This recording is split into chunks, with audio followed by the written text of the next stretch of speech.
Hello student, today in this 16th PPT we discuss the problem prospects of large scale industry focused on cotton textile in an Indian economy। तो देखिए cotton industry की अगर हम बात करते हैं तो इंडिया में सबसे पुरानी इंडस्ट्रियों में कॉटन टेक्सटाइल इंडस्ट्री का नाम आता है। हम लोगों ने जो व्यापार करना सीखा, चाहे वो गुजरात महाराष्ट्र क्षेत्र से हो, तो कहीं ना कहीं कॉटन से हमारे व्यापार की शुरुआत हुई है। कॉटन का प्रोडक्शन इंडिया में अच्छा था। इंडिया में अच्छे प्रोडक्शन होने की वजह से जो कॉटन टेक्सटाइल इंडस्ट्री है उनका बहुत समुचित विकास हुआ और आज भी गुजरात में सूरत वडोदरा जैसे बहुत सारे बड़े शहरों में कॉटन इंडस्ट्री का एक बड़ा रोल देखने को मिलता है और बड़ा एम्प्लॉयमेंट जनरेशन ये करती हैं। समय के साथ इंडियन इकोनॉमी में देखिए जो कॉटन है उसने बड़ा एक इम्पॉर्टेंट रोल प्ले करा है। एक लार्जेस्ट जो प्रोड्यूसर भी इंडिया काम करा कॉटन के रूप में, और साथ ही साथ वो एक बड़ा एक्सपोर्टर भी बना। कपड़े का हमारा यहाँ जो एक्सपोर्ट है वो काफ़ी अच्छा है इंडिया में। इंडिया टेक्सटाइल इंडस्ट्री जो है वो कंट्रीब्यूट करती है 5% ग्रॉस डोमेस्टिक प्रोडक्ट में। ये अकेली इंडस्ट्री की तरफ से एक बहुत बड़ा प्रोडक्शन है। साथ ही साथ 14% जो है इंडस्ट्रियल प्रोडक्शन करती है और 11% टोटल एक्सपोर्ट की अर्निंग करती है। तो फॉरेन जो करेंसी है उसको क्रिएट करने वाली और फॉरेन करेंसी को लाने वाली जो एक बड़ी इंडस्ट्री है वो है कॉटन टेक्सटाइल इंडस्ट्री। तो इस पे फोकस करना और इसका इम्प्रूवमेंट भी बड़ा एक रोल हो जाता है उसका।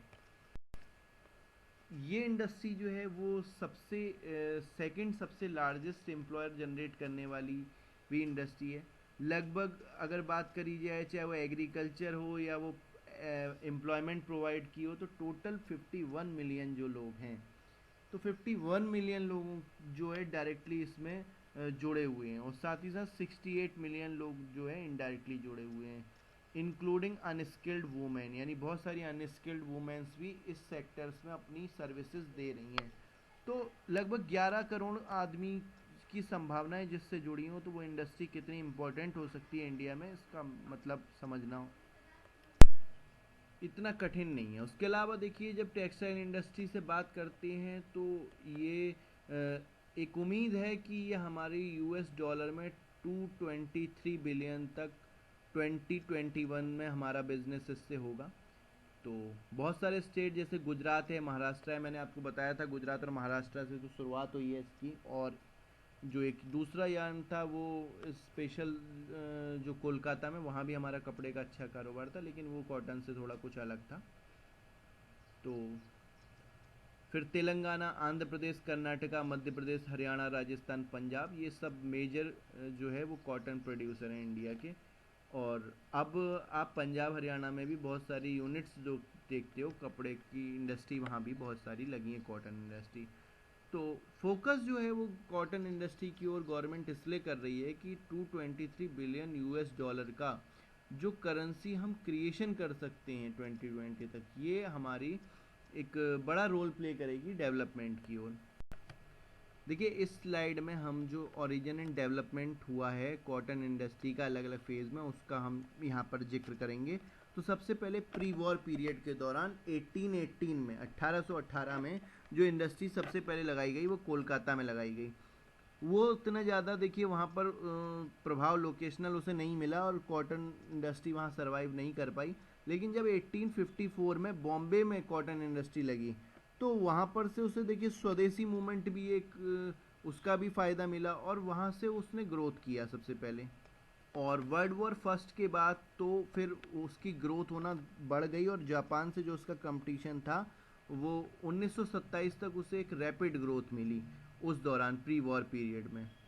फिर पीरियड ऑफ जो वर्ल्ड वॉर सेकंड का टाइम आया, यहाँ भी जापान से एक अच्छा कंपटीशन का युग था। बहुत सारे जो सैन्य शक्तियों के लिए जो आर्म फोर्सेस के लिए आने वाले ऑर्डर्स थे वो बहुत तेज़ी से बढ़े और इंडिया में 1944 तक इस सेक्टर ने ग्रोथ करी और वर्ल्ड वॉर सेकंड के दौरान एक अच्छा निवेश इसमें आया। फिर प्री प्लान पीरियड की अगर हम बात करें तो पहले जो है वो 40% जो हमारा कॉटन होता था वो पाकिस्तान एरिया में होता था। तो रेगुलर सप्लाई जो रॉ मटेरियल्स की थी उसने एडवर्सली इसको इफ़ेक्ट करा। है ना, जब डिवीज़न कंट्री का सुनने में आया तो प्री प्लान पीरियड में इसमें देखने को मिला। फिर प्लानिंग पीरियड के दौरान इंडिया में कॉटन इंडस्ट्री को एक रजिस्टर्ड रिमार्केबल प्रोग्रेस का माध्यम बनाया गया वैरायटी ऑफ क्लॉथ से। उसके अलावा अब हमें देखिए डिवीज़न के बाद भले ही 40% हमारा कॉटन प्रोडक्शन ओवरऑल कम हो गया था, लेकिन बहुत सारे इस क्षेत्र में ध्यान दिया गया, किसानों की प्रॉब्लम्स को देखी गई, जिससे कि हमारे पास जो एम्प्लॉयमेंट क्रिएशन था वो इसमें खतरा ना पड़े, क्योंकि 40% एरिया जहाँ कॉटन का प्रोडक्शन होता था वो हम जा चुका था हमारे हाथ से। देखिए आज़ादी के टाइम जो हमारा कॉटन प्रोडक्शन था वो लगभग 421 करोड़ मीट्रिक टन था, जो कि आज बढ़ के approximate 5000 over 5000 crore metric ton हो गया। तो बहुत बड़ा इसमें जो है ग्रोथ देखने को मिली है। आज की जो प्रेजेंट पोजीशन है कॉटन टेक्सटाइल इंडस्ट्री की, तो एक ऑर्गेनाइज सेक्टर है। उसके अलावा जो है ये एक परमीरियर इंडस्ट्री है कंट्री की, जो 4% जीडीपी में रोल प्ले करता है, और 20% मैन्युफैक्चरिंग वर्कर, लगभग सेकंड लार्जेस्ट कंट्री जो सबसे ज़्यादा एम्प्लॉयमेंट जनरेट कराती है। तो बहुत बड़ा रोल है कॉटन इंडस्ट्री का इंडिया के डेवलपमेंट में ओवरऑल। देखिए problems of cotton industry of India या कोई भी इंडस्ट्री की अगर हम बात करें तो जो सबसे बड़ी प्रॉब्लम हमारे यहाँ निकल के आती है वो है प्रॉब्लम ऑफ मॉडर्नाइजेशन। हमारे यहाँ ड्यू टू टेक्निकल जो नॉलेज की कमी है उसकी वजह से, उसके अलावा मॉडर्नाइजेशन की कमी वजह, हमारे यहाँ इंडिया में इंजीनियर तो प्रोड्यूस हो रहे हैं बट क्वालिटी इंजीनियर्स का जो प्रोडक्शन है वो कम है। इस वजह से मॉडर्नाइजेशन प्रॉपर नहीं हो पाता। मॉडर्नाइजेशन ना होने की वजह से जो हम एक्सपोर्ट में यहाँ पर ग्रोथ ले सकते हैं तो उतनी अचीवेबल ग्रोथ हम नहीं ले पाते। हम इस सेक्टर में बहुत ज़्यादा बड़ा सुधार कर सकते हैं, ये लीडिंग सेक्टर हो सकता है इंडिया का, लेकिन वो मॉडर्नाइजेशन की प्रॉब्लम की वजह से हम पिछड़ रहे हैं। क्योंकि देखिए इतनी प्रॉब्लम्स के बाद भी जो सेक्टर इतना लीड कर रहा है, 4% डेवलपमेंट जीडीपी में डायरेक्ट प्रोवाइड करा रहा है और अनस्किल्ड वर्कर को रोजगार दे रहा है, तो अगर हम इसमें इम्प्रूव करते हैं तो कितने बड़े हद तक हम इसमें सुधार कर सकते हैं। और एक देखिए बात आपको जान के थोड़ी हैरानी होगी, जो ओवरऑल प्रोडक्शन पर हेक्टेयर है वो इंडिया में केवल 1/3 है। तो जो हमारा average production of raw material per hectare है वो भी बहुत कम है, तो प्रोडक्टिविटी कम है। अगर इस प्रोडक्टिविटी को बढ़ा के 1 कर दिया जाए तो आप ये समझ सकते हैं जो 221 बिलियन का जो US डॉलर का इन्वेस्टमेंट है वो बढ़ के लगभग 700 का हो सकता है। तो 3 गुना इम्प्रूवमेंट की संभावना कॉटन इंडस्ट्री में आज है। सिक यूनिट की प्रॉब्लम, 75% यूनिट आज भी जो है वही 1854 के आसपास बनी थी, तो आज भी उनमें वही मशीनरी चल रही है। तो सिक यूनिट्स की प्रॉब्लम है। सिक यूनिट का सुधार होने पर इसको एक्सीलरेटर मिल सकता है इस यूनिट्स को। और गवर्नमेंट का देखिए कंट्रोल और हैवी एक्साइज ड्यूटी जो है, एक्साइज ड्यूटी ज़्यादा होने की वजह से एक्सपोर्ट में थोड़ी कमी आती है। तो वैसे तो ज़्यादा कमी नहीं है, लेकिन अगर इस एक्साइज ड्यूटी को मैनेज किया जाए तो एक्सपोर्ट क्वांटिटी बढ़ सकती है। पावर की यहाँ पर प्रॉब्लम्स देखने को मिलती है। उसके अलावा जो डिसेंट्रलाइज सेक्टर से इसका जो कंपटीशन है वो एक बड़ा कंपटीशन है, तो वो यहाँ एक प्रॉब्लम की तरह काम करता है। कॉस्ट कंपटीशन है फॉरेन मार्केट के साथ। देखिए आज इसका कॉस्ट कंपटीशन फॉरेन मार्केट से बहुत बड़ा है। क्यों? क्योंकि आप पिछले कुछ समय से देख रहे हो जो केमिकल फाइबर रेयॉन, फेब्रॉन और नायलॉन टाइप से फाइबर आए हैं, उसने नए नए जो कपड़ों का इजाद किया है, तो उसमें कहीं ना कहीं कॉटन का जो नेचुरल फाइबर है, ठीक है, तो वो क्लॉथ्स प्रोडक्शन में उसमें उसका एक निगेटिव इम्बर्स इफेक्ट पड़ा है। तो नेचुरल फाइबर वैसे भी मात्रा इसकी कम होती है और वर्ल्ड में डिमांड बहुत बड़ी है क्लॉथ्स की, तो एक हाई कंपटीशन जनरेट हुआ है फॉरेन मार्केट्स में। तो इस और सिंथेटिक फाइबर इंडस्ट्री जैसे मैंने आपको बताया, रेयॉन, डेक्रॉन, नायलॉन और बहुत सारी जो मॉडर्न फाइबर और बहुत सारे आए हैं, तो उनके सुधार की वजह से भी कॉटन इंडस्ट्री को कंपटीशन झेलना पड़ा। क्योंकि देखिए नेचुरल फाइबर है, एक्सट्रैक्शन में भी एक अच्छा अमाउंट खर्च होता है, तो ये बिकता भी कुछ महंगा है उनसे और प्रॉफिट भी थोड़ा कम रहता है। तो ज़्यादातर लोग जो है वो सिंथेटिक फाइबर इंडस्ट्री की ओर जाना चाहते हैं। अनबैलेंस ग्रोथ है, ग्रोथ उतनी संभावना है नहीं, तो कॉटन इंडस्ट्री जो एक टाइम लीड करती थी, अब उसका भी हमारे यहाँ भी सिंथेटिक फाइबर इंडस्ट्री की तरफ थोड़ा मूविंग हो रही है, क्योंकि ज़्यादा प्रॉफिट कमाने की लालसा तो सब में होती है, तो इंडस्ट्री भी थोड़ा शिफ्ट हो। सजेशंस हैं देखिए इस प्रॉब्लम्स को दूर करने के, तो अगर इस मॉडर्नाइजेशन के दौर पर प्रॉपर फाइनेंस और 75% सिक यूनिट को ट्रीटमेंट के लिए, सुधार के लिए उनकी संभावनाओं को तलाशा जाता है और मिनिमम सपोर्ट प्राइस कॉटन के तय कर दिए जाते हैं, तो देखिए तभी किसान उसे लगाएगा। उसका ओवरऑल प्रोडक्शन भी इंडिया में बहुत ज़्यादा नहीं है मॉडर्नाइजेशन की वजह से, रॉ मटेरियल क्वालिटी कंटेंट में भी दिक्कत है। तो एक्सपोर्ट ओरिएंटेड यूनिट्स और लगाई जाएं जिससे कि एक्सपोर्ट हमारा वहाँ हो, क्योंकि इसके प्राइसेस जो हाई प्राइसेस वाला मटेरियल है उसको वर्ल्ड वाइड जो है इसका एक्सपोर्ट हो सके। और बहुत सारे अदर्स गवर्नमेंट पॉलिसी से लेकर के जो इस सेक्टर्स में ध्यान देने वाले बिजनेसमैन, बड़ी बड़े ऑर्गेनाइजेशन, तो उनके द्वारा सजेशंस भी इसको इम्प्रूव कर सकते हैं। तो देखिए पुराना सेक्टर है, अच्छा सेक्टर है, ग्रोथ काफ़ी इंडिया को इसने प्रोवाइड कराई है, तो इसको इसका सर्वाइवल और इसको प्रॉपर तरीके से मैनेज करना एक हम लोगों की जिम्मेदारी भी बनती है। लंबे दौर तक ये इंडिया का साथ दिया है कॉटन टेक्सटाइल इंडस्ट्री। देखिए अब हम कुछ की पॉइंट्स की बात करते हैं, तो इंडिया टेक्सटाइल एक्सपोर्टर में 23% जो है वो अकेला कॉटन को एक्सपोर्ट करता है, और भी फैब्रिक एक्सपोर्ट करता है बट कॉटन हमारे यहाँ 23% करता है। उसके अलावा 28.70 मिलियन बेल्स जो है पर बेल्स एक 170 kg, ये एनुअल प्रोडक्शन 2018-19 में रहा। इस दौरान अगर आप बात करो टेक्सटाइल और क्लॉथिंग का एक्सपोर्ट का, तो वो 36.62 यूएस बिलियन डॉलर्स में बढ़ा। और इसमें ही अकेले कॉटन जो फैब्रिक था उसका 3.90 बिलियन यूएस डॉलर, और कॉटन मेडअप का 5.95 यूएस डॉलर बिलियन। तो इसका एक बड़ा मतलब इसमें सुधार देखने को मिला या ग्रोथ देखने को मिली इस दौरान। इसी के साथ देखिए बिल्कुल करंट अप्रैल नवंबर के बीच में जो एक्सपोर्ट है कॉटन यान का वो 1.74 यूएस डॉलर बिलियन में, और कॉटन फैब्रिक का 3.99 यूएस डॉलर, और साथ ही साथ जो मेडअप कॉटन था उसका 5.58 बिलियन यूएस डॉलर रहा रिस्पेक्टिवली।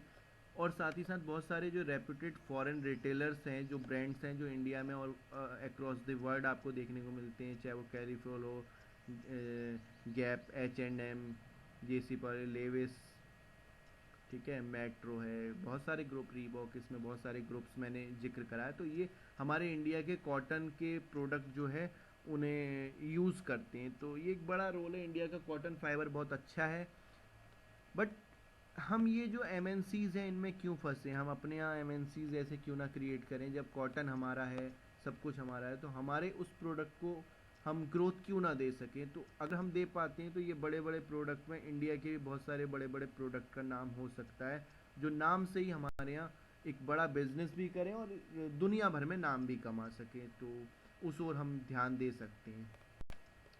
साथ ही साथ देखिए टेक्सटाइल पॉलिसी के कुछ फीचर्स हैं इंडिया में, और टेक्सटाइल पॉलिसी जो लाई गई इंडिया में, सबसे पहले देखिए 1978 में पॉलिसी को लाया गया। 1981 में इसको थोड़ा सा इम्प्रूव करके जो जो साउंड हेल्थ हमारे यहाँ कॉटन टेक्सटाइल इंडस्ट्रीज़ की थी उसको सुधार के लिए सबसे पहले बनाई गई। क्योंकि देखिए 11 करोड़ लोगों को रोजगार देने वाली एक बड़ी इंडस्ट्री डायरेक्ट और इनडायरेक्ट रूप से, तो इस इंडस्ट्री में सुधार की संभावनाएं रही। फिर एक कमेटी को जो है बनाया गया 1984 में स्टडी करने के लिए प्रॉब्लम्स जो टेक्सटाइल इंडस्ट्री की हैं और किस तरीके से एक हेल्दी डेवलपमेंट की ओर उसे ले जाया जा सके। तो ये सजेशंस जो है वो इस कमेटी ने अपना दिया, और इस कमेटी के सजेशंस के आधार पर देखिए इस कमेटी के आधार पर जो टेक्सटाइल पॉलिसी 1985 बनाई गई, तो उसके कुछ फीचर्स यहाँ पर मैं जिक्र करता हूँ। तो इसका जो एक फर्स्ट फीचर था वो था इंटीग्रेटेड स्ट्रक्चर। इस पॉलिसी ने सजेस्ट किया कि कॉटन टेक्सटाइल मिल को डेवलप किया जाए इंटीग्रेटेड मैनर में, यानी कि ना उनको डिवाइड किया जाए ऑर्गेनाइज पावरलूम और हैंडलूम के तौर पर, ना उनका सब डिवीज़न हो मैन मेड, सिंथेटिक या फिर कॉटन क्लोथ्स पर, यानी एक ऑर्गेनाइज इंटीग्रेटेड टाइप्स ऑफ उनका स्ट्रक्चर हो। जो अलग अलग डिफरेंट प्रोसेस के मेज़र हैं उनको बेस्ट इफेक्ट के साथ एक स्पिनिंग सेक्टर की कैपेसिटी में प्लानिंग की जाए, चाहे वो वेविंग सेक्टर हो चाहे वो प्रोसेसिंग सेक्टर हो। सिक यूनिट से रिलेटेड इफेक्टिव प्लान्स बनाए जाएं, जो इनएफिशिएंट सिक यूनिट्स हैं उनको किस तरीके से रिहेबिटेशन किया जा सकता है और कैसे उनको चेंजेस किया जा सकता है, उस ओर ध्यान दिया जाए।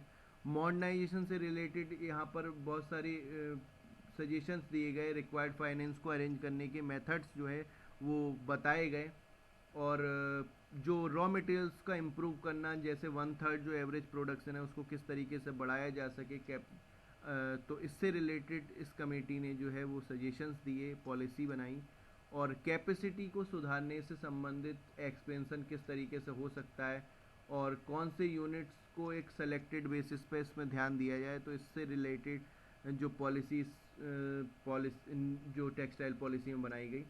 साथ ही साथ जो कंपटीशन था उसको स्ट्रिक्ट रेगुलेट करना और कंट्रोल करना, और हेल्दी एनवायरनमेंट को बनाना, क्योंकि देखिए एक अनहेल्दी कंपटीशन कभी अच्छा नहीं होता, तो अनहेल्दी कंपटीशन में बाजार का ही घाटा होता है, मार्केट का ही घाटा होता है, तो इसको प्रॉपर रेगुलेट करना कंपटीशन को, तो इसके लिए जो ये 1985 की पॉलिसी जो है उसको बनाया गया। देखिए फिर 2000 में जो पुरानी टेक्सटाइल पॉलिसी थी, इनमें सुधार के लिए टेक्सटाइल मिनिस्ट्री ऑफ इंडिया ने सस्टेनेबल गोल को प्राप्त करने के लिए, ग्लोबल स्टैंडिंग करने के लिए, अपने बिजनेस को दुनिया में आगे बढ़ाने के लिए जो एक नई पॉलिसी डिसाइड की, जिस पॉलिसी में टेक्सटाइल जो एक्सपोर्ट है उसके टारगेट को यूएस डॉलर में 50 बिलियन रखने का लक्ष्य रखा गया 2010 तक। देखिए यहाँ पर जो है वो गवर्नमेंट ने जो की फीचर था इस पॉलिसी का, वो डी रिजर्वेशन वुमेन सेगमेंट में करना, स्मॉलर स्केल इंडस्ट्री जो नेटवेयर सेक्टर थी उनका इन्वेस्टमेंट 1 करोड़ से बढ़ाकर 5 करोड़ कर देना, और 100% फॉरेन जो रिजर्व था उसको टेक्सटाइल सेक्टर में, चाहे वो नेटवेयर सेक्टर को छोड़कर किसी भी सेक्टर में हो, ऑटोमेटिक रूट से उसको कर दिया गया। नेटवेयर सेक्टर में इसलिए नहीं क्योंकि अनस्किल्ड वुमेन्स का इसमें एक रोल रहता है, तो इस सेक्टर में एफडीआई का बहुत ज़्यादा बड़ी मात्रा में ओपन नहीं किया गया एफडीआई के लिए, क्योंकि उनका रोजगार ना छिने। तो न्यू टेक्सटाइल पॉलिसी 2000 जो पुरानी पॉलिसीज थी उनको आगे एक्सेलरेट करने के लिए ये पॉलिसी को बनाया गया था। ऑब्जेक्टिव देखिए इसका क्या था, एक तो ग्लोबल प्लेयर इंडिया बन सके टेक्सटाइल और रेडीमेड गारमेंट्स। देखिए हम लोग फैब्रिक और यार्न क्यों बेचें, हम अपने रेडीमेड गारमेंट्स क्यों ना उतारें, तो रेडीमेड्स की ओर भी हम लोग जाएं आगे, क्योंकि ज़माना रेडीमेड्स का चल रहा है। तो रेज एक्सपोर्ट इंडस्ट्री हम अपनी बढ़ाएं, एक्सपोर्ट का इम्प्रूव कर सकें, और इंडस्ट्री जो है इंटरनेशनली कंपटीशन, इंटरनेशनल ब्रांड से हमारा कंपटीशन हो, हमारे नेशनल ब्रांड इंटरनेशनल ब्रांड से कंपटीशन कर सकें। अभी जैसे सेक्टर्स में आपको देखिए नए नए हमने बहुत सारे फैब्रिक्स जो है इम्प्रूव करके और अपने लॉन्च भी करें, हैं, बहुत सारे बड़े बिजनेस हमारे यहाँ जो इंडस्ट्री ये लगी हुई हैं।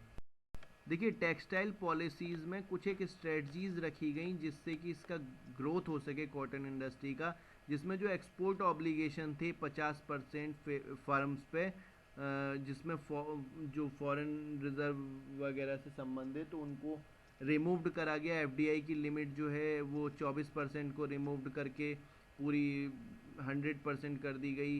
रिजर्वेशन जो गारमेंट इंडस्ट्री में एसएसआई कैटेगरी में था उसको रिमूव किया गया, और लार्ज स्केल इंडस्ट्री को इंट्रोड्यूस कराया गया। जो अपग्रेडिंग फंड स्कीम्स थी उसे लॉन्च किया गया, इम्प्लीमेंट किया गया। प्राइवेट सेक्टर को मोटिवेट किया गया इस ओर आने के लिए, पब्लिक सेक्टर कंपनीज़ को प्राइवेट सेक्टर कंपनीज़ में चेंजेस किया गया। कॉटन यार्न का एक्सपोर्ट जो है वो हमारा बढ़ा, और नई जो सिक यूनिट्स थी उनका प्राइवेटाइजेशन करके नए इस सेक्टर में बहुत सारी संभावनाओं को तलाशा गया। तो ये स्ट्रेटजी जो थी वो टेक्सटाइल पॉलिसी बनाते समय गवर्नमेंट ने विशेषता फोकस करी। Thank you students.